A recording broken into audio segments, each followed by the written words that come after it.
आज गुजरात में दावत इस्लामी के हफ्तावार सुन्नतों भरे इज्तिमा में बयान करने की सादत हासिल हो रही है और इस वक्त हॉल के अंदर का हिस्सा भी मुकम्मल भर चुका है और बाहर एक बड़ी तादाद उनके लिए स्क्रीन वगैरह भी लगाई गई हैं और मुख्तलिफ आगे पीछे दाएं बाएं आशिकान रसूल जमा हैं, कुछ सामने हैं और कुछ स्क्रीन पर हैं और कुछ मदनी चैनल पर हैं। अल्लाह पाक हम सब की इस हाज़िरी को अपनी बारगाह में कबूल फरमा ले। हज़रत ज़ैद बिन साबित रदी अल्लाह ताला अन्हु बयान करते हैं, प्यारे आका सल्लल्लाहु अलैहि वसल्लम एक मर्तबा सवार होकर एक बाग में तशरीफ ले गए। सवारी पर सवार थे और बाग में तशरीफ ले गए। अचानक जिस खच्चर पर सवार थे वो घबरा कर उछल कर कूदने लगा। देखा गया तो वहां 4-5 कब्रें थी। नबी पाक सल्लल्लाहु अलैहि वसल्लम ने पूछा, इन कब्र वालों को कौन पहचानता है? एक शख्स ने अर्ज किया, मैं पहचानता हूं, ये शिर्क और कुफ्र पर मरे हैं। इस पर आप सल्लल्लाहु अलैहि वसल्लम ने फरमाया, बेशक ये उम्मत अपनी कब्रों में आजमाई जाएगी। अगर ये खौफ ना होता कि तुम मुर्दे दफनाना छोड़ दोगे तो मैं अल्लाह पाक से दुआ करता कि अजाब कब्र में जो मैं सुन रहा हूं तुम्हें भी सुना दे। अल-अमान वल हफीज। हजरत अबू सईद खुदरी रदी अल्लाह ताला अन्हो बयान करते हैं, मैं प्यारे आका सल्लल्लाहु अलैहि वसल्लम के साथ सफर में था और आप अपनी सवारी पर जा रहे थे। अचानक सवारी उछलने लगी। मैंने अर्ज की, या रसूल अल्लाह सल्लल्लाहु अलैहि वसल्लम, इसे क्या हुआ है? फरमाया, इसने उस आदमी की आवाज सुन ली है जिसे कब्र में अजाब दिया जा रहा है। मेरे प्यारे प्यारे इस्लामी भाइयों जो गुजरात में जमा हैं, मदनी चैनल पर, सोशल मीडिया पर जो आप जमा हैं, अल्लाह पाक हम सबको अज़ाब कब्र से महफूज फरमाए। कब्र की आजमाइशों, कब्र की आफतों से, कब्र के जो खौफनाक मामलात हैं, अल्लाह पाक आपकी मेरी हम सब की उससे हिफाजत फरमाए। कब्र का मामला और अज़ाब कब्र का मामला ये बड़ा काबिल गौर है। ज़ाहिर है हम में से तकरीबन हम 100% नहीं कहते, लेकिन कब्र में उतरना ही पड़ता है। पर कोई हवा में फौत हो जाता है, कोई जहाज में उड़ जाता है, कोई कहाँ, कोई समुद्र में डूब जाता है, लेकिन ओवरऑल जनरली तौर पर कब्र में उतरना पड़ता है। तो ये एक ऐसा मामला है, एक ऐसा मजमून है, एक ऐसा टॉपिक है जिससे हम सब वाबस्ता है, हम सब रिलेटेड हैं। अगरचे हमारे दरमियान ये मौजू कम रह गया, हम इस पर गुफ्तगू कम करते हैं, हम इस पर गौर कम करते हैं, हम इस पर ध्यान भी कम देते हैं, लेकिन मेरे प्यारे इस्लामी भाइयों, एक दिन मरना है, आखिर मौत है। कर ले जो करना है, आखिर मौत है। कब्र में मैयत उतरनी है जरूर, कब्र में मैयत उतरनी है जरूर, जैसी करनी वैसी भरनी है जरूर। लिहाजा जितने भी इस्लामी भाई इस वक्त इज्तिमा में आए हैं, बाहर हैं, सब तसल्ली और सुकून के साथ बैठकर, हो सके तो सर को झुकाकर, तवज्जो के साथ बयान सुनकर अपने मामले में हम गौर करें कि हमें भी एक दिन मरना है, कब्र में उतरना है, अपनी करनी का फल भुगतना है।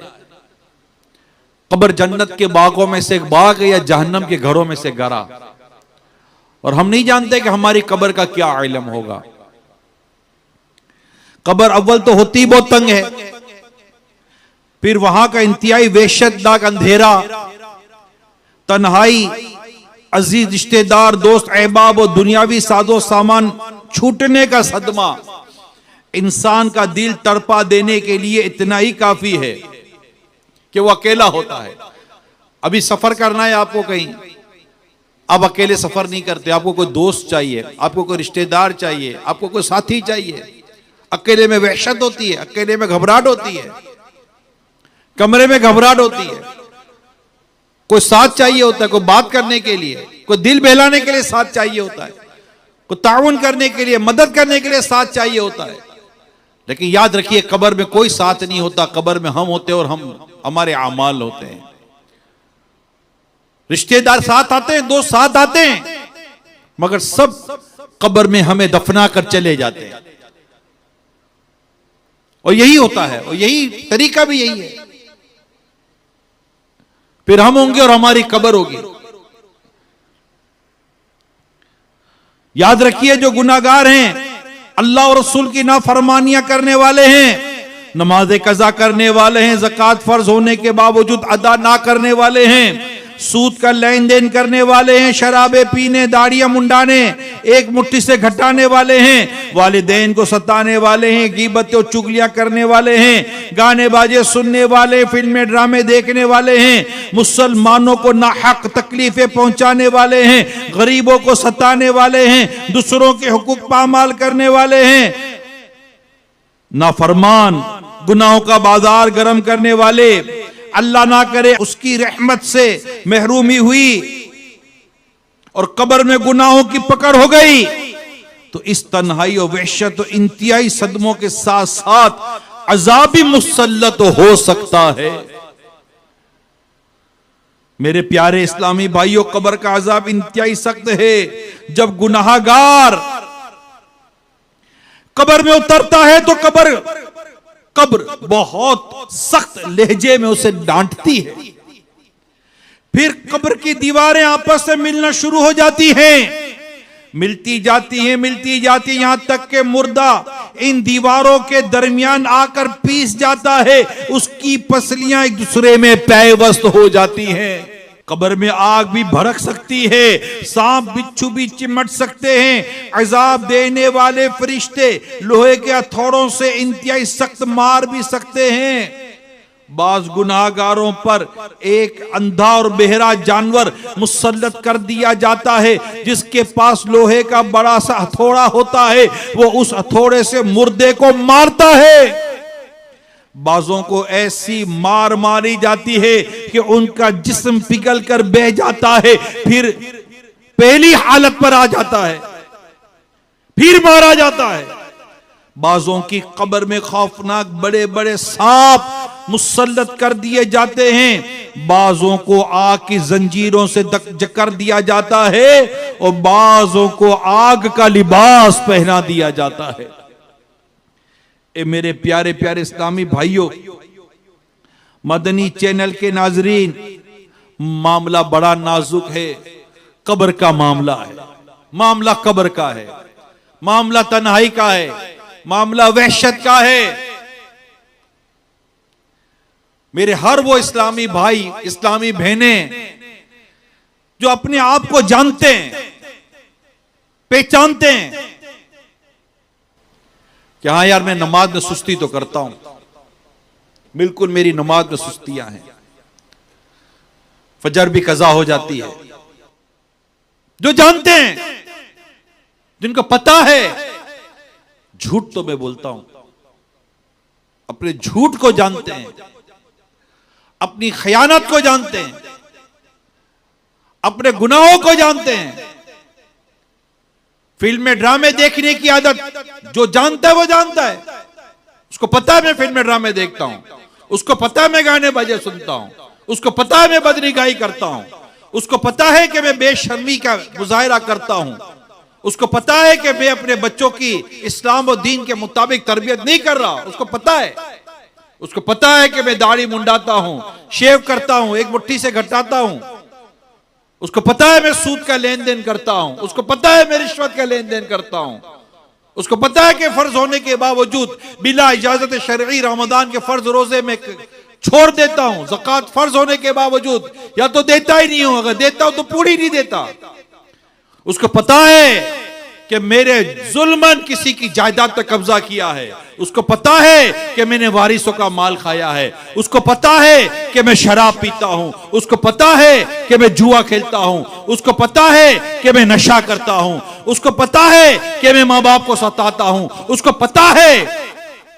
पता है कि मेरा बिजनेस, मेरा कारोबार में कई काम हराम और नाजायज किस्म के हैं जो मेरे कारोबार में शामिल हैं, उसको पता है।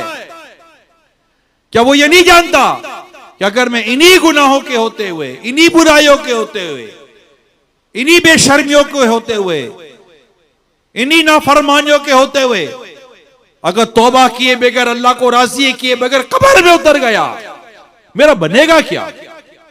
उसे डर नहीं लगता? किस खुशफहमी में तुझे मौत लाएगी, धोखे में है कि मौत नहीं, मौत यकीनन आनी है। कुल्लु नफ्सिन ज़ाइक़तुल मौत, हर जान ने मौत का मजा चखना है। मौत तो आनी है मेरे प्यारे इस्लामी भाइयों। जिया कौन है यहां पर? हमारे घरों में मैयतें उठी, हमारे इलाकों में मैयतें उठी है, हमारे रिश्तेदारों में मैयतें उठी है। जवान भी मरते हैं, बूढ़े भी मरते हैं, बच्चे मरते जाते हैं हजारों आदमी। आकिलो नादान आखिर मौत है, बारह इल्मी तुझे समझा चुके, मान या मत मान, आखिर मौत है। इन गुनाहों पर रहते हुए, तौबा की तरफ ना आते हुए, इस्तिगफार ना करते हुए, अपने रब को राजी ना करते हुए, गुनाह छोड़ने पर मुकम्मल तौर पर अपने आप को मनाकर, अज़म करके, तौबा करके, इरादे करके गुनाहों से निकलने का इरादा ना करते हुए, गुनाहों पर कायम रहते हुए जीने वालों, क्या मरना नहीं है? यह कब्र का मामला है जो मैंने बयान किया। नेकोकारों के लिए कब्र जन्नत का बाग बन जाती है। अल्लाह पाक की रहमत हो तो कब्र गुलजार बन जाती है, कब्र तहद नजर वसी हो जाती है। कब्र तो नेकोकार को भी दबाती है, मगर पसलियां टूटती नहीं है, ऐसे दबाती से मां अपने बिछड़े लाल को दबाती है। अल्लाह पाक जिससे राजी होता है, कब्र उसकी जन्नत का बाग बना देता है। मगर हमारे आमाल नामा हम खुद को देखते हैं, इसके बावजूद भी गुनाह छोड़ने का नाम नहीं लेते, बुराइयां छोड़ने का नाम नहीं लेते। डरना चाहिए हमें अपने रब्बे करीम से, रब्बे करीम के अजाब से। ना जाने किस चीज पर अल्लाह पाक पकड़ फरमा ले और हमें अजाब कब्र में मुब्तला फरमा दे। सुनो, कान खोलकर सुनो। एक मर्तबा रावी कहते कि एक मर्तबा मुझे यह सआदत मिली कि मैं रसूल अकरम सल्लल्लाहु ताला अलैहि वसल्लम के साथ कहीं जा रहा था। चलने का अंदाज ऐसा रहमत और शफकत भरा था कि आप सल्लल्लाहु अलैहि वसल्लम ने मेरे हाथ अपने मुबारक हाथों में थामा हुआ था। यूं लुत्फ और रहमत के साए में जा रहा था कि इस दौरान सामने दो कब्रें देखी। रसूल पाक सल्लल्लाहु अलैहि वसल्लम ने उन कब्रों को देखकर फरमाया, इन दोनों को अजाब हो रहा है और किसी ऐसे गुनाह के सबब अजाब नहीं हो रहा जिससे बचना बहुत मुश्किल हो। फिर आप सल्लल्लाहु अलैहि वसल्लम फरमाया, कौन है जो मुझे एक टहनी लाकर दे? एक शख्स जल्दी से गया और टहनी लेकर आया। आप सल्लल्लाहु अलैहि वसल्लम उस टहनी के दो टुकड़े किए और दोनों कब्रों पर एक एक टुकड़ा रख दिया। फिर फरमाया, ये जब तक तर रहेंगी इन पर अजाब में कमी रहेगी। आप सल्लल्लाहु अलैहि वसल्लम ने यह भी फरमाया कि इन दोनों को गीबत करने और पेशाब के छींटों से ना बचने के सबब अजाब हो रहा है। इरशाद फरमाया ऊपर कि ऐसे गुनाह के सबब अजाब नहीं हो रहा कि जिससे बचना मुश्किल हो। यानी पेशाब के छींटों से बचा जा सकता था, गीबत से बचा जा सकता था, बचे नहीं। और अब तो खड़े खड़े पेशाब करने का बाकायदा कल्चर है। एयरपोर्टों पर जाएं, मुख्तलिफ जगह पर जाएं, खड़े खड़े पेशाब करने का अंदाज है। गैर मुस्लिम तो कर ही रहे ये सारे काम। बदकिस्मती ये कि मुसलमान भी इन कामों में पड़ गया। सड़कों पर दीवारों के साथ ना जाने कहां कहां बैठकर खड़े होकर पेशाब करने लग जाते। अल्लाह पाक रहम फरमाए। इंतहाई गंदी बेशर्मी वाली ये हरकतें हैं और फिर इसमें कपड़े नापाक होने का, बदन नापाक होने का, पांव नापाक होने का, पता नहीं कितने अंदेशे और कितनी चीजें मौजूद हैं, चल रही हैं। तो पेशाब के छींटों से बचना इंतहाई जरूरी है कि ऐसी कई रिवायात मिलेंगी आपको कि जिनमें अजाब कब्र की वजह पेशाब के छींटों से ना बचना है। तो अगर खुदा ना खास्ता देखने सुनने वालों में, ख्वाह वो बंद कमरे में, बाथरूम में, अपने जबरदस्त महंगे तरीन टॉयलेट के अंदर जाकर भी अगर वो इस तरह गंदगी से नहीं बचता, छींटों से नहीं बचता, नापाकी से नहीं बचता, शौर भी तो नहीं होता, कब पांव पर, पंजों पर, कहां कहां बाजों का छींटे लग जाते हैं, कपड़ों पर छींटे लग जाते हैं, नहीं अंदाजा होता। पाकी नापाकी की सोच भी तो हो, तहारत की सोच भी तो हो। ऐसे थोड़ी तकवा और परहेजगारी नसीब होती है। बंदा पाकी और नापाकी की सोच ही ना रखे, पता भी है कि ये नापाक है, फिर भी बोलता नहीं कोई परवाह नहीं। क्यों परवाह नहीं है तुम्हें यार? तुम्हें पाकी नापाकी का होश नहीं, इस्लाम और दीन में सफाई के दर्स का पता नहीं, सुन्नत तंजीब का पता नहीं, अल्लाह उसके रसूल के अहकाम का पता नहीं, हराम और हलाल का इल्म नहीं, तहारत का कोई अंदाजा नहीं है। तो ये मेरे प्यारे इस्लामी भाइयों, जिस अजाब कब्र का यहां जिक्र हुआ, दो सबब बयान हुए। नंबर एक, गीबत से नहीं बचता था। नंबर दो, पेशाब के छींटों से नहीं बचता था। अल्लाह पाक हमें गीबत से बचने की भी तौफीक अता फरमाए कि गीबत हराम और जहन्नम में ले जाने वाला काम है। मुंह भर भर कर गीबतें करते यार। एक और मैं आपको हदीस सुनाऊं। अल्लाह पाक हमें गीबतों से बचाए, चुगलियों से बचाए, तोहमतों से बचाए। हजरत कतादा रदी अल्लाह तआला अन्हु फरमाते हैं, हमें बताया गया है कि अजाब कब्र को 3 हिस्सों में तकसीम किया गया है। अजाब कब्र को 3 हिस्सों में तकसीम किया गया है। 1/3 अजाब गीबत की वजह से, 1/3 अजाब चुगली की वजह से, और 1/3 अजाब पेशाब के छींटों से खुद को ना बचाने की वजह से होता है। एक और मैंने आपके सामने रिवायत बयान की है, इसमें पेशाब के छींटों का जिक्र है, बल्कि इसमें चुगली का भी जिक्र है, गीबत का भी जिक्र है। नहीं बचते लोग गीबत और चुगलियों से, मुंह भर भर के गीबतें करते, मुंह भर भर के चुगलियां करते, परेशानी भी नहीं है। मसला तो ये परेशानी भी नहीं, बेटे अरे यार पता चला उसे यूं कर दिया, आसरा ही नहीं है ना। किसी की इज्जत बर्बाद होती है, किसी के साथ क्या सुलूक होता है, किसी का नाम खराब होता है, और सोशल मीडिया ने तो और तबाही मचाई हुई है। गीबत किसी की बुराई, उसकी पीठ पीछे बुराई की नीयत से करना, किसी की बुराई का बयान उसकी पीठ पीछे बुराई की नीयत से करना, इसको गीबत कहते हैं। बैठ के चुगली भी करेंगे, इसकी बात उस तक पहुंचा देगा, उसके उसको पहुंचा, आपस में लड़ाइयां करवाते हैं, झगड़े करवाते हैं। यह भी बड़ी परेशानी है। जी हाँ, हज़रत एक मर्तबा खलीफा अब्दुल मलिक के पास एक शख्स आया जो कफन चुराया करता था। उसने खलीफा को ऐसी 5 कब्रों के हाल बयान किए जिन्होंने उसको तौबा पर आमादा किया। उनमें से एक कब्र का हाल बयान करते हुए उसने कहा, एक बार मैंने एक कब्र खोदी तो उसमें एक भयानक मंजर था। मुर्दा गुद्दी के तरफ जबान निकाले हुए था और उसके जिस्म में आग की कीलें ठुकी हुई थी। गैबी आवाज ने बताया ये गीबत करता, चुगली खाता और लोगों को आपस में लड़वाता था। अल्लाह की पनाह, अल्लाह ना करे अगर ये आदत किसी में है गीबत करने की, चुगली करने की, आपस में लड़वाने की, तो गौर करे ये अजाब कब्र की बात मैं कर रहा हूं। किसी की गाड़ी की बुराई करेंगे, किसी के कपड़ों की बुराई करेंगे, किसी की औलाद की बुराई करेंगे, नहीं कोई डर ही नहीं लगता कि यार मेरा बनेगा क्या, मेरा होगा क्या। यकीन माने अजाब कब्र ये इतना बयान है। हज़रत उस्मान गनी रदी अल्लाह तआला अन्हु ये कब्र का बयान सुनकर रोया करते थे। किसी ने अर्ज की आप दीगर बातों पे इतना नहीं रोते जितना अजाब कब्र की बात पर रोते, और फरमाते ये पहली मंजिल है जो यहां फंस गया, यहां फंस गया, हमें अंदाजा ही नहीं है। हम आते जाते कब्रें देख रहे होते हैं, मगर इन कब्रों में क्या हो रहा होगा इसका कभी गौर नहीं करते। अगर हम इसी तरह गुनाहों का अंबार लिए कब्र में उतर गए, प्यारे साहब भाई, हमारे लिए आजमाइश है, सख्त आजमाइश है। अज़ाब कब्र का बयान हुआ, बेनमाजी नमाजी बन जाते हैं, सूदखोर सूद छोड़ देते हैं, फिल्में ड्रामे देखने वाले छोड़ देते फिल्में ड्रामे देखना। अल्लाह का खौफ पैदा होता, अगर अल्लाह नाराज हो गया कब्र में होगा कौन हमारे साथ? कोई भी नहीं, लगती कोई भी नहीं, बंद करके चले जाएंगे। हम होंगे और हमारी तनाई होगी, कब्र होगा, कब्र होगी,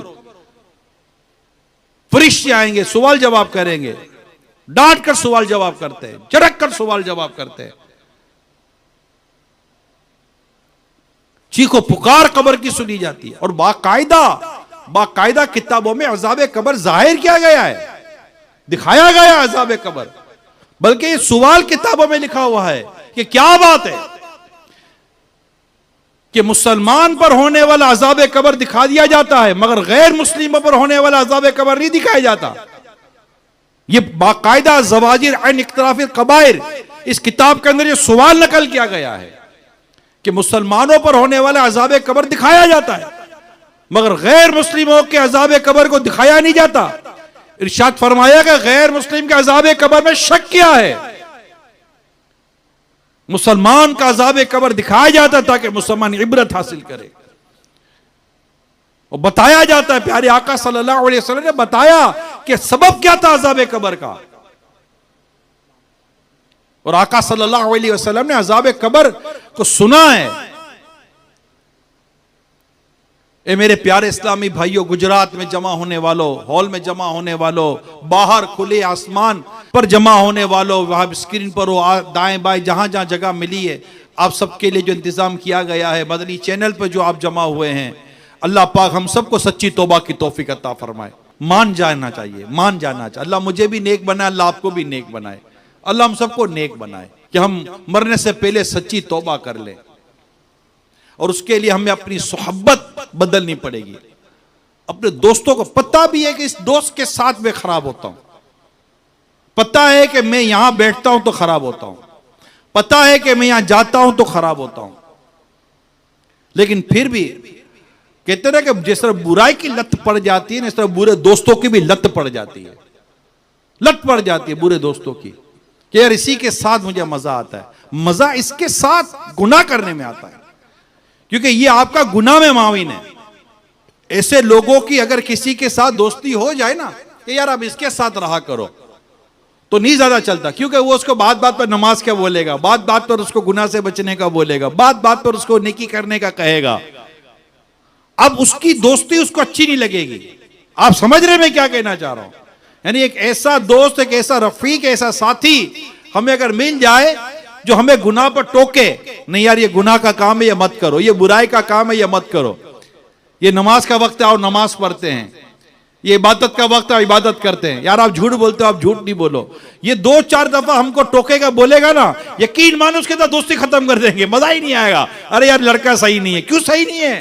तू सही नहीं है, लड़का तो सही है, वो तू सही नहीं है, तुझे गंदगी की आदत पड़ गई है, तुझे बदबू की आदत पड़ गई है, वो तो तेरे आगे नेकियों की खुशबू बिखेर रहा है, तेरी नाक ही खुशबू सूंघने जैसी ना रही, तुझे खुद बदबू की आदत पड़ गई है, तुझे खुद गंदे दोस्तों की आदत पड़ गई है, तुझे खुद गंदे माहौल की आदत पड़ गई है, तुझे खुद शराबियों में बैठना मजा आता है, तुझे खुद जुआरियों में बैठने में मजा आता है, तुझे खुद बेनमाजियों में बैठने में मजा आता है, तुझे खुद उन लोगों में मजा आता है जो तेरा हाथ पकड़कर बदनिगाहियों की तरफ लेके जाएं, तुझे खुद उन लोगों के साथ मजा आता है जो तेरा हाथ पकड़कर दीगर बुराइयों की तरफ, गुनाहों की तरफ लेके जाएं। खराबी तेरे अंदर है। इंसान अपनी खराबी को पहचान, अपनी सोच को समझ कि आखिर आपको कोई नेक दोस्त क्यों नहीं मिल रहा। क्या नेक लोग नहीं है रुए जमीन पर? ऐसा नहीं, नेक लोग हैं, अच्छे लोग हैं, परहेजगार लोग हैं, मुत्तकी लोग हैं, ऐसे आशिकान रसूल है, मगर आपको क्यों नहीं मिल रहा? क्योंकि आपकी सोच में ऐसे नेक लोगों की दोस्ती का सॉफ्टवेयर ही नहीं है। ऐसा कोई आता है तो आपका सॉफ्टवेयर क्रैक्ट हो जाता है, आपका सॉफ्टवेयर उड़ जाता है, आपकी समझ में नहीं आता। गुनाहों के इतने वायरस जमा किए हुए हैं कि कोई तमीज की चीज समाई नहीं देती आपके अंदर। नतीजा क्या निकलता है, मैं आपको इसका नतीजा बताता हूं। नतीजा निकलता है कि गुनाह इतनी आदत पड़ जाती है, फिर गुनाह कर कर कर कर कर कर के दिल इतना काला, इतना मेला, इतना सियाह हो जाता है कि अब कोई नसीहत करने वाला अगर नसीहत कर भी दे तो उसके दिल पर नसीहत असर नहीं करती। मुझे नेकी की आदत नहीं है, मुझे कैसे पता चले? मुझे गुनाह रास आ गए, मुझे कैसे पता चले? मेरे अंदर ये खौफ खुदा और ये करे कैफियत आती नहीं, आती है तो जमती नहीं है, मुझे कैसे पता चले? कुरान खोलने का आपका दिल नहीं करेगा। ये सुनने वालों सुनो, अगर आपको कुरान खोल के पढ़ने का दिल नहीं करता, आपको मस्जिद में आने का दिल नहीं करता, आपको मस्जिद में बैठने का दिल नहीं करता, मुअज्जिन कहता हय्या अला सलाह हय्या अल फलाह, आओ नमाज की तरफ, आओ भलाई की तरफ, उस तो जवाब तक अब नहीं देते, मस्जिद की तरफ चलते तक नहीं है, आपका दिल नहीं करता। आपको मैं अभी टीवी के सामने बिठा दूं, सामने मदरी चैनल शुरू कर दूं, थोड़ी देर के बाद आपको लगेगा यार इधर चैनल जाओ, उधर चैनल जाओ, यार क्या ये बार बार मदीना मदीना हो रहा है, ये क्या नेकी की बातें हो रही हैं, ये क्या कुरान और हदीस की बातें हो रही हैं। आपका दिल भी नहीं लगेगा मदरी चैनल के ऊपर। आपको औरतें देखने की आदत पड़ गई है, बेशर्मी देखने की आदत पड़ गई है, बेहयाई देखने की आदत पड़ गई है, कानों को म्यूजिक सुनने की आदत पड़ गई है। मदरी चैनल पर तो तिलावत कुरान करीम है, मदरी चैनल पर तो नाते रसूल मकबूल सल्लल्लाहु अलैहि वसल्लम है। आकर खुद से पूछो, बताओ तुम कौन सी वीडियो देखना पसंद करते हो? यह है आप और हमारी तबीयत, यह है आपकी मेरी और हमारी सोच।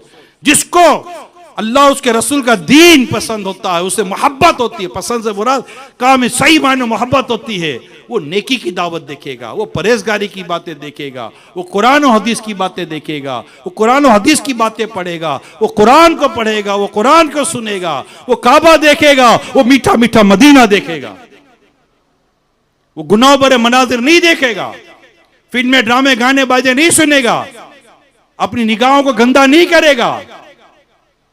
अगर ऐसा है जैसा मैं कह रहा हूं कि उसको देखने का इसी तरह का गुनाहों का दिल करता है, अब इसके बाद क्या अलामत चाहिए, क्या पहचान चाहिए कि मस्जिद में दिल ना लगे, नमाज में दिल ना लगे, इबादत में दिल ना लगे, परहेजगारी में दिल ना लगे, नेक लोगों की सोहबत अच्छी ना लगे, दुरूद पाक मुझसे ना पढ़े जाएं, सुबहान अल्लाह का विर्द मुझसे ना हो सके, तस्बीहात मुझसे ना पढ़ी जाएं, नवाफिल मुझसे अदा ना हो, फर्ज रोजे रखे ना जाएं। जरा बताए तो सही ना। अब इससे क्या पहचान क्या चाहिए? बार बार कहा जाता है एक मुट्ठी दाढ़ी रखना वाजिब है, एक मुट्ठी से घटाना और मुंडाना दोनों हराम है। नहीं समझ में आता, माज़अल्लाह सुम्मा माज़अल्लाह, समझ में ना आने से मुराद नहीं, दिल नहीं कर रहा होता। अरे अब मुझे बताइए कि हमें अपनी अगर अकाउंटेबिलिटी करनी है, हमें अगर अपना हिसाब चेक करना है, हमें अगर अपनी कैफियत चेक करनी है, तो अब क्या और अलामतें मैं आपको बयान करूं भाईजान? और क्या अलामतें बयान करूं? बूढ़े माँ बाप तरस गए, औलाद को माँ बाप की खिदमत की तमीज नहीं, जुल्म करता है, हराम कमाता है, कहो झूठ नहीं बोलो, कहते झूठ बोले हुए कारोबार नहीं हो सकता, ये खुद झूठ है। इतना बड़ा झूठ बोल रहे हो आप कि झूठ बोले बगैर कारोबार नहीं हो सकता। क्यों नहीं हो सकता? ये सारे जितने कारोबार और लेन देन करते हैं, क्या माज़अल्लाह सारे झूठ बोलते हैं? ये अपनी खुद एहतसाबी करें, सेल्फ अकाउंटेबिलिटी करें, आप और मैं अपनी तन्हाइयों का जायजा लें, अपने दोस्तों का जायजा लें। इसलिए कहते हैं जब तुम अपनी बेटी की शादी करने निकलो तो जिससे शादी करनी है ना, जिस लड़के से, देखो उसके दोस्त कौन है। ये मैंने आपको बड़ी पते की और बड़ी तमीज की बात बताई है। उसको देखो उसके दोस्त कौन है, वो उठता बैठता किनके साथ है, क्योंकि वो अपनी तबीयत के मुताबिक बैठेगा, वो अपनी सोच के मुताबिक बैठेगा। अगर उसके दोस्त नेक है, परहेजगार है, मुत्तकी हैं, अच्छे हैं, आशिकान रसूल हैं, तो समझ जाना कि इसकी तबीयत में भी ये शामिल है, वरना नहीं होते। अपना जायजा ले मेरे प्यारे इस्लाम भाई, अपनी कैफियत का जायजा ले। हमें रोना तक नहीं आता अल्लाह की याद में, गुनाह करते रोना नहीं आता। अल्लाह के नेक बंदे नेकी करके रोते थे, इबादत करके रोते थे, तिलावत करते हुए रोते थे, तहज्जुद पढ़ते हुए रोते थे। हम गुनाह करते फिर भी हमें रोना नहीं आता। अब भी अगर हमारे कल्ब की गंदगी का हम पर इजहार नहीं हो रहा, अब भी हमारे कल्ब की सख्ती का हम पर इजहार नहीं हो रहा, अब भी अगर हमारे कल्ब की कालक का हम पर इजहार नहीं हो रहा, मुझे बता फिर कौन सी निशानियां हैं? समझाया जाए तो समझ में भी नहीं आता। बहुत ज्यादा ये हो जाएगा, यार बात तो सही करता है यार, फिर कहेगा यार चलो अब क्या कर सकते, करके खड़ा हो जाएगा, चला जाएगा। अरे खुदा के बंदे तौबा कर, क्या पता आज की रात तेरी जिंदगी की आखिरी रात हो। कब तक इस तरह धोखे की जिंदगी में रहेगा? अल्लाह पाक आपको और मुझे सच्ची तौबा की तौफीक अता फरमाए। और ये जायजा ले यार, मेरा दिल नेकी में क्यों नहीं लग रहा, नेक लोगों में क्यों नहीं लग रहा, परहेजगारों में क्यों नहीं लग रहा, गुनाहों में दिल क्यों अटका हुआ है? इंशाअल्लाह रब्बे करीम की रहमत शामिल हल रही, इस्लाह की तौफीक भी मिलेगी, नेकी की तौफीक भी मिलेगी, और इंशाअल्लाह कब्र जन्नत का बाग बनाने वाले काम करना शुरू कर देंगे। अल्लाह पाक हम सबको अजाब कब्र की से महफूज फरमाए, और अल्लाह पाक हम सबको परहेजगारी अता फरमाए, गुनाहों से बचकर जीने की अल्लाह पाक हम सबको तौफीक अता फरमाए। सल्लु अलल हबीब सल्लल्लाहु तआला अला मुहम्मद। हजरत अमर बिन शुरहबील रहमतुल्लाह ताला अलैह फरमाते हैं, एक शख्स का इंतकाल हो गया, लोग उससे परहेजगार समझते थे, मगर जब वो अपनी कब्र में पहुंचा तो फरिश्तों ने कहा हम तुझे अजाब के 100 कोड़े मारेंगे। उसने कहा तुम मुझे क्यों मारोगे, क्या मैं परहेजगार नहीं था? कहा चलो 50 मारेंगे। उसने फिर कहा क्या मैं परहेजगार नहीं था? यूं ही शख्स और फरिश्तों के दरमियान बात होती रही, यहां तक के बात एक कोड़े पर आ गई। अब तो फरिश्तों ने इसे एक कोड़ा मार ही दिया। बस वो एक ही कोड़ा पड़ने की देर थी कि कब्र में आग भड़क उठी और वो मुर्दा जलकर राख हो गया। इसे फिर पहली हालत पर लाया गया। अब इसने पूछा तुमने मुझे ये कोड़ा किस वजह से मारा? फरिश्तों ने कहा एक दिन तूने बगैर वुजू किए नमाज पढ़ी थी, और एक दिन एक मजलूम ने तुझसे मदद मांगी थी, मगर तूने ताकत के बावजूद उसकी मदद नहीं की थी। कितनी सख्त बात है। अल्लाह पाक हमें अज़ाब कब्र से बचा। अब मामला मैं क्या अर्ज करूं, वजू का मामला आपके सामने आ गया, बेवजू, वो भी गलती के साथ, तवज्जो ना होने की वजह से एक नेक परहेजगार शख्स का यह आलम हो गया कि बेतवज्जोही में बेवजू का मामला हो गया। और यहां तो वजू आता किसको है? अभी इतना हजारों का इज्तिमा है, यहां अंदर बाहर आगे पीछे, इस्लामी भाई इस्लामी, अवाम या पब्लिक ही पब्लिक। अगर इन सब से भी एक एक कर से भी पूछा जाए ना कि प्यारे साहब भैया वजू के फराइज कितने हैं, अक्सरियत को वजू के फराइज नहीं आते होंगे, बल्कि अक्सरियत को, एक तादाद को तो पता ही तब चलेगा कि वजू में भी फर्ज होते हैं, पता ही नहीं है। वजू करते हैं, हाथ खुश्क रह गए, पांव खुश्क रह गए, तलवे खुश्क रह गए, मुंह चेहरा खुश्क रह गया, फर्ज अदा नहीं होते, मसा करने तक नहीं आता। मजीद आगे बड़े फर्ज के अलावा कुली में मसाइल हैं, नाक में पानी चढ़ाने में मसाइल हैं। ये तो वजू का हाल है वजू का हाल है जो बचपन से देख रहे वजू करते करते, ना जाने गुस्ल का हाल क्या होगा। फर्ज गुस्ल किसको करने आता होगा? नापाक हो गए तो पाक होना कितनों को आता होगा? कपड़े नापाक हो गए तो पाक करना कितनों को आता होगा? अल्लाह पाक हमारे हाल पर है, पर सोचते तो दिमाग काम नहीं करता, होगा क्या हमारा क्या बनेगा? अच्छा देखो तो बड़े जेंटलमैन है, बातें सुनो तो ऐसा बातें करेंगे कि भाई इससे ज्यादा बातें करनी किसी को नहीं आती। कान में पूछो ना वजू के फर्ज कितने नहीं आता होगा, गुस्ल के फर्ज कितने नहीं आता होगा, नमाज के फर्ज कितने नहीं आता होगा, नमाज के वाजिबात कितने नहीं आता होगा। और साहब को अगर कुरान हाथ पे दे दो कि पढ़ के सुना तो देख कर कुरान पढ़ने भी नहीं आता होगा। मगर बात करना नहीं, बहुत मोअज़्ज़ज़ आदमी है, बड़ा इज्जतदार आदमी है। मैं इज्जतदार होना ना होना अलग बात है, मकाम मर्तबा होना ना होना अलग बात है, ये सारी बातें अलग। एक मुसलमान आकिल बालिग, उस पर जो शरई अहकाम लाजिम है, अगर उसका इल्म ही नहीं है, उसकी मालूमात ही नहीं है, आता ही नहीं, खाली इल्म मालूमात ही काफी नहीं होता, अमल भी तो करता हो। सिर्फ इल्म होना काफी नहीं है, अमल होना भी जरूरी है। कुरान दुरुस्त पढ़ना चाहिए, ये इल्म किसको नहीं है? नमाज दुरुस्त पढ़नी चाहिए, ये इल्म किसको नहीं है? वुजू दुरुस्त होना चाहिए, इल्म किसको नहीं है? कपड़े पाक होने चाहिए, ये इल्म किसको नहीं है? मगर क्या उसके कपड़े वाकई पाक है? क्या उसकी नमाज वाकई दुरुस्त है? क्या उसको देखकर दुरुस्त कुरान पढ़ने आता है? इल्म है, उस पर अमल नहीं है। इल्म है, सुना है, सीखा नहीं है, समझा नहीं है।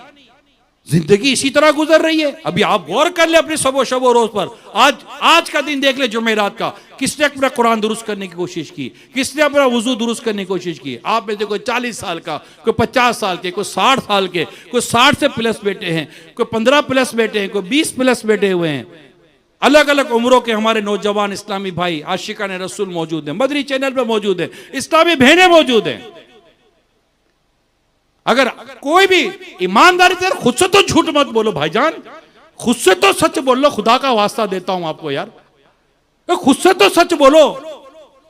अरे कब तक इन मतलब के इतने मतलब बड़ेपन में और जनाब इतनी आवताव में रहने की आदत रखोगे भाई? खुद से तो सच बोलो कि बात सही कर रहा है ये। नहीं आता यार वजू करना, नहीं आता वजू करना, नहीं आता नमाज पढ़ना, नहीं आता गुस्ल करना, नहीं आता देकर कुरान पढ़ना। अब आप बताओ यार, क्या इस हालत में कब्र में जाएंगे कि नमाज दुरुस्त नहीं, वुजू दुरुस्त नहीं, कुरान दुरुस्त नहीं, इबादत दुरुस्त नहीं, अकायद और नजरियात के मालूमात दुरुस्त नहीं, फिर 7 चुगलियों के गुनाह, झूठ के गुनाह, नमाज कज़ा करने के गुनाह, गीबतों के गुनाह, माँ बाप की नाफरमानी के गुनाह, इतने गुनाह, और ये नेकियां करनी आती नहीं है, गुनाहों का अंबार ऊपर है। ऐसे में कब्र में उतरे तो सोचिए, अल्लाह पाक हमारे हाल पर रहम करे, आपका हमारा बनेगा क्या? उस पर संजीदगी नहीं है।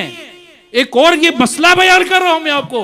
हाँ, ये हजारों के इज्तिमात, जो बड़े बड़े इज्तिमात हो रहे होते हैं, यकीन माने अगर संजीदगी आ जाए ना, और खुदा की रहमत से दिल में ये बातें बैठ जाए, उतर जाए, और अमल की तरफ हम आ जाएं, जैसे आज बात हो रही है, दिल में उतर जाए, दिमाग में बैठ जाए कि नहीं यार आज से खत्म। ये हजारों इस्लामी भाई जो इस तरह बुराई की तरफ या गुनाह की तरफ मुब्तला हों, खड़े हो जाइए कहकर जब इज्तिमा खत्म हो कि बस आज के बाद खत्म।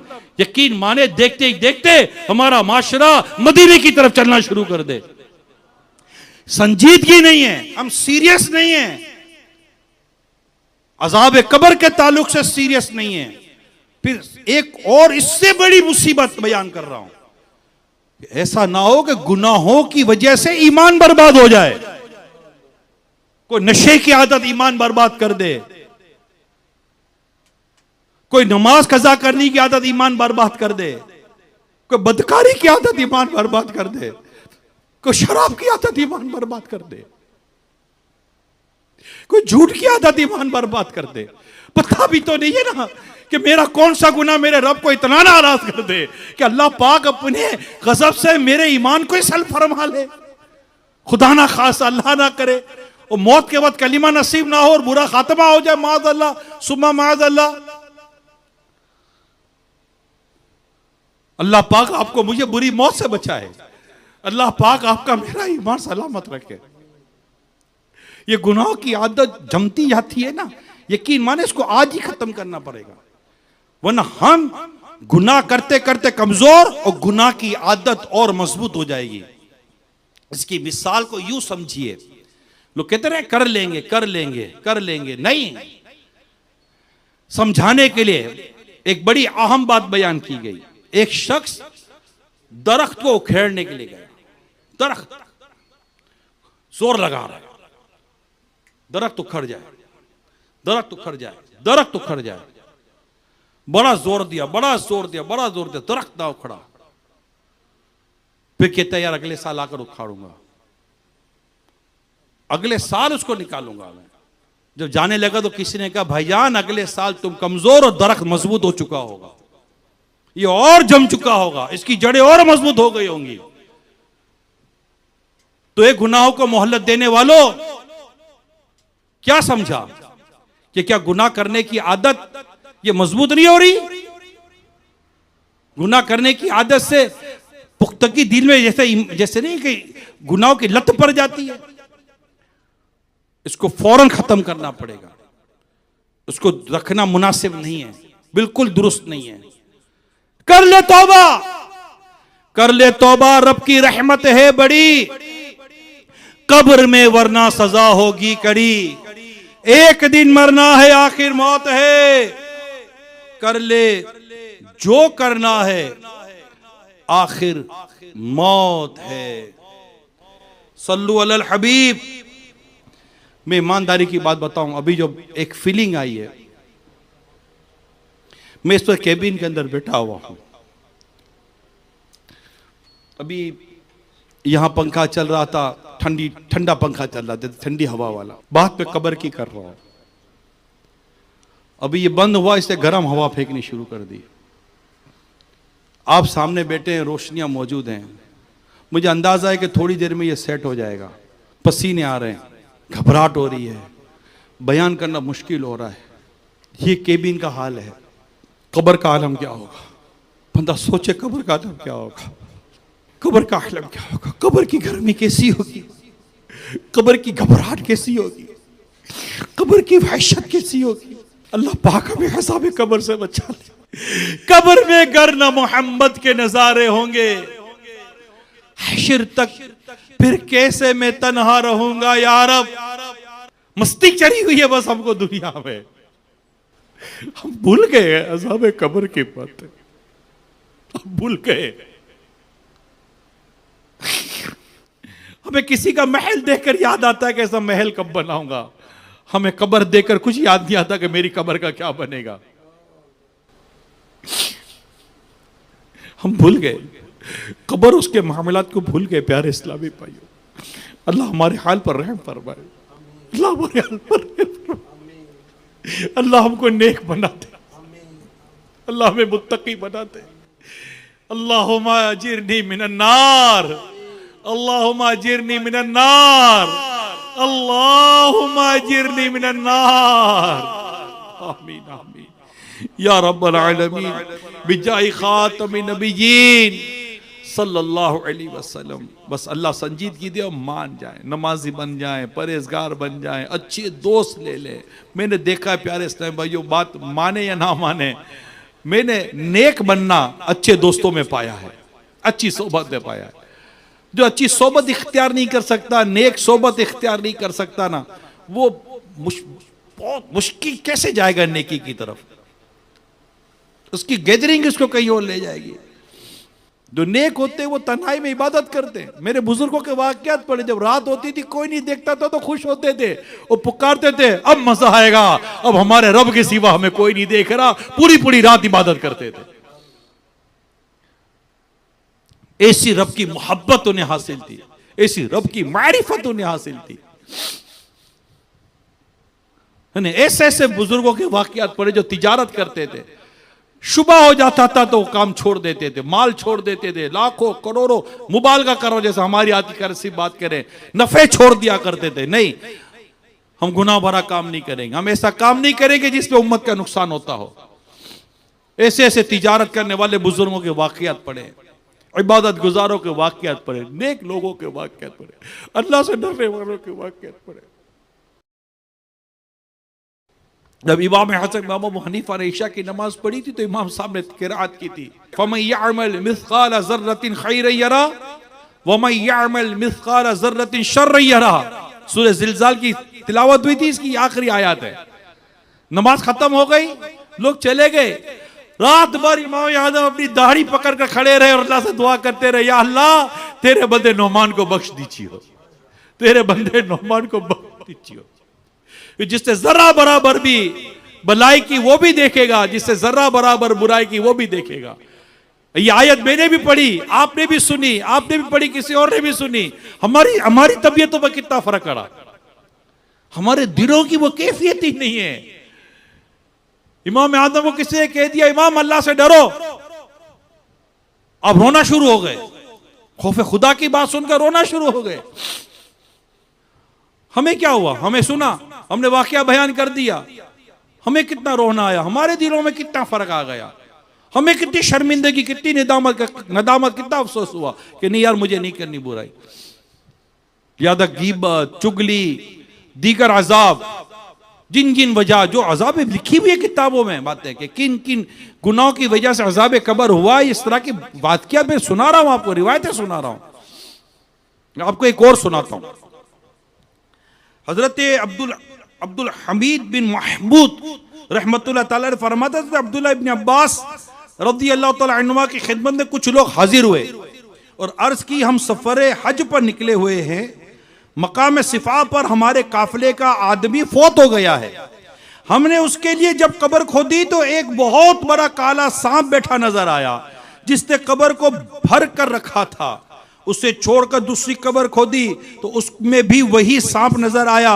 आपकी खिदमत में इस मसले के हल की खातिर हाजिर हुए हैं। हजरत अब्दुल्ला रज़ी अल्लाह ताला अन्हुमा ने फरमाया ये इसकी खयानत की सजा है जो वो क्या करता था।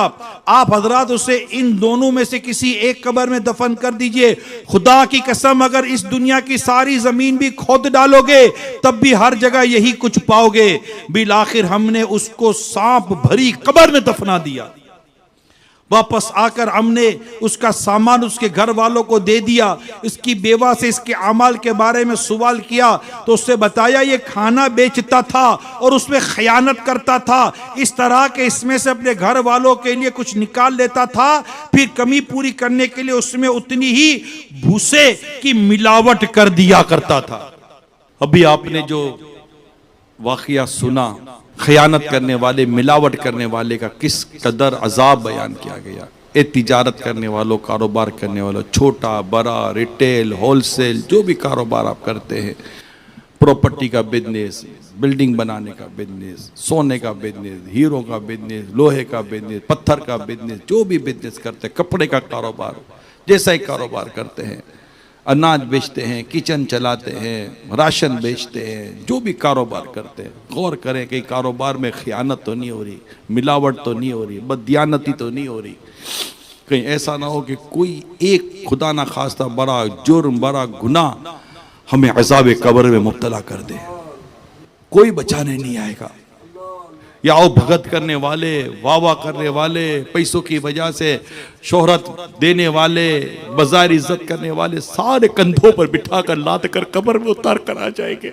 मोबाइल देख रहे होंगे कब जल्दी दफन होते हैं, कभी जल्दी कब्र का मामला पूरा होता है। ऑफिस जाना है, घर पर जाना है, दावत में जाना है, शादी में जाना है, कब्र पे खड़ा होने के लिए भी, कब्र के पर रुकने के लिए भी कोई तैयार नहीं होता। सका बेटा तक तैयार नहीं होता।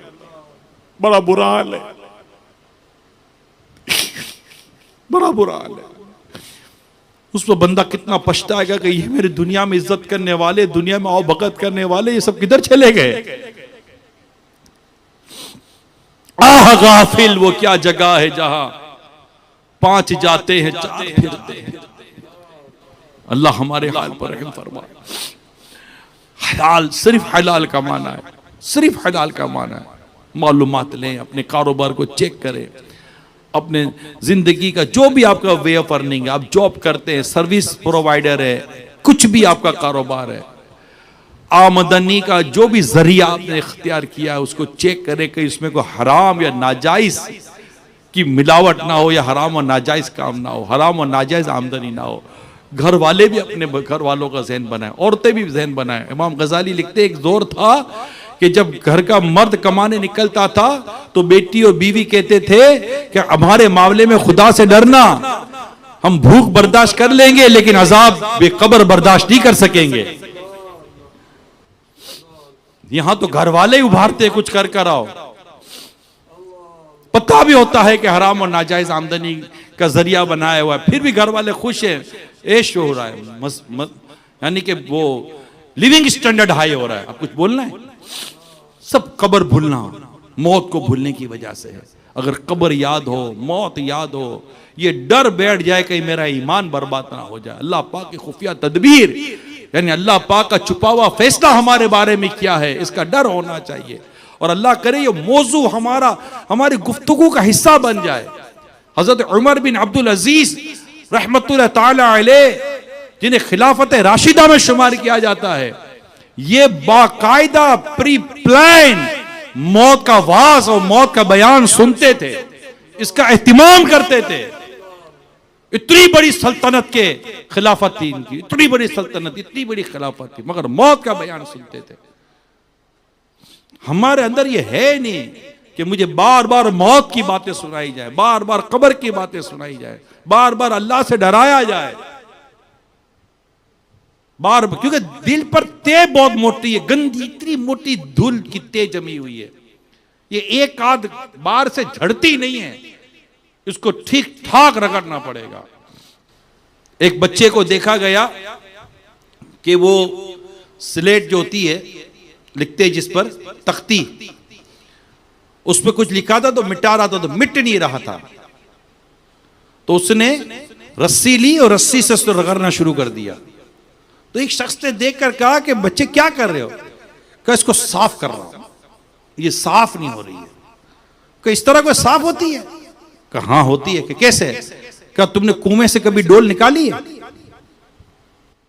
कहा कि तुमने देखा है कि जो कुएं की जो मुंडेर, जो उसकी जो दीवार होती है, उस पर जब ये रस्सी बार बार बार बार बार बार ऊपर नीचे होती है, तो वो उस मिट्टी और ईंट की दीवार में भी सुराख कर देती है, उसके अंदर जगह बना देती है। कहाँ देखा है?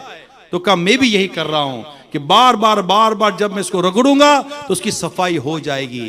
तो कहने वाले ने यह समझाने की कोशिश की, हमारे दिल पर भी जो इतनी मोटी ते जमी हुई है ना, कालक की, गुनाहों की, धूल की, इसको भी बहुत ज्यादा तौबा के आंसू, इस्तगफार से हमें इसको रगड़ना पड़ेगा, तब जाकर ये दिल की गंदगी और ते, ये इसको कुछ सफाई मिलेगी और दिल चमकना शुरू कर देगा। और फिर दुआ, इल्तिजा, फरियाद कि चमक तुझसे पाते हैं सब पाने वाले, मेरा दिल भी चमका दे चमकाने वाले। बरसता नहीं देख कर अब्र रहमत, बरसता नहीं देख कर अब्र रहमत, बदों पर भी बरसा दे बरसाने वाले। अल्लाह की रहमत अगर बरस पड़ी, हमारे एक का छींटा उसकी रहमत का हम पर भी पड़ गया, हमारे भी दिल की गंदगी और कालक दूर हो जाएगी।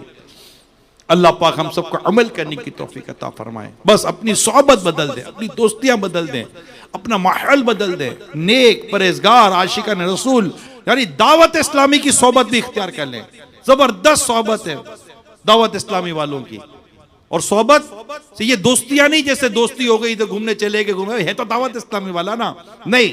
इससे मेरी मुराद वो है कि वो आप उसके साथ हफ्तावार इज्तिमा में आए, उसके साथ मदनी मुज़ाकरों में आए, उसके साथ मदनी काफिलों में सफर करें।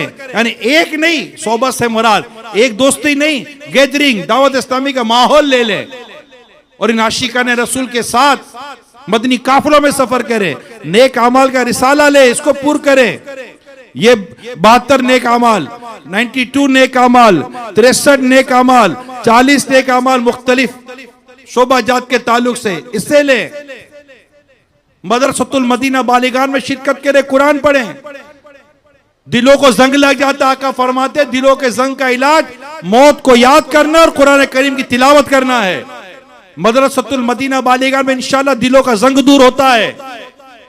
दर्स सुने, दर्स दें, नेकी के कामों में आ जाएं, भलाई की बात करें, अल्लाह का दौरा नेकी की दावत में शिरकत करें, नमाज की तरफ बुलाएं, इबादत की तरफ बुलाएं, नेकी की तरफ बुलाएं। इंशाअल्लाह ये बुलाना हमारे दिलों को साफ करेगा। जिनको अल्लाह तौफीक दे वो नेकी की दावत दे, सुन्नतों भरा बयान करें, जिम्मेदारी लें, नेकी की दावत दें, इस्लामी भाइयों को लाने वाले बने, मदरसतुल मदीना में लाने वाले बने, नमाज के बाद जो दर्स होते उसमें बैठने और बिठाने वाले बने, हफ्तावार इज्तिमा में गाड़ियां चलाने वाले बने, और इन्हें इज्तिमा में लाकर बैठने और बिठाने और सुनने सुनाने वाले बने हम, और रात भर जो हफ्तावार इज्तिमा का जदवल होता है इस पर अमल करने वाले बने। इंशाअल्लाह अज़्ज़ व जल आप देखेंगे हमारा ही अपना अमल सबसे पहले रब ने चाहा तो खुद हमारे अपने वजूद को फायदा देगा। कम से कम एक बेनमाजी को अपने साथ नमाज के लिए ले जाएं। ये कोशिशें, इससे इंशाल्लाह दिल धुलेगा, तकवा मिलेगा, परहेजगारी मिलेगी, नेकी करने की तौफीक मिलेगी और मेरे रब ने चाहा तो बिला हिसाब जन्नत में दाखिला भी नसीब हो जाएगा। रब ने चाहा आका की शफाअत नसीब हो जाएगी इंशाअल्लाह इंशाअल्लाह इंशाअल्लाह। तो दावत इस्लामी के दीनी माहौल से वाबस्ता रहे, दावत इस्लामी के दीनी काम करने के तरीके कार को मजबूती से पकड़ कर रखें, दरस निजामी करें, आलिम कोर्स करें, ऑनलाइन पढ़ें। बहुत सारे मौके दावत इस्लामी ने हमें दिए हैं। दावत इस्लामी के इतने सारे शोबा जादे, किसी एक के साथ वाबस्ता होकर अपनी नेकी की दावत का सिलसिला जारी करें, अल्लाह को राजी करने का सिलसिला हम जारी रखें। अल्लाह पाक अमल करने की तौफीक अता फरमाए। ये हजारों आशिकान रसूल जो इस वक्त गुजरात में जमा हैं, मुख्तलिफ अतराफ के आसपास के शहरों से भी आप गाड़ियां भर भर कर लाए हैं। दरखास्त है, मेहरबानी करें, हर हफ्ते जो जुमेरात को इज्तिमा हो तो उसमें शिरकत की नीयत कर लें। अल्लाह तौफीक दे, हर हफ्ते इज्तिमा में शिरकत करें, खुद भी आए, इस्लामी भाइयों को भी लेकर आए।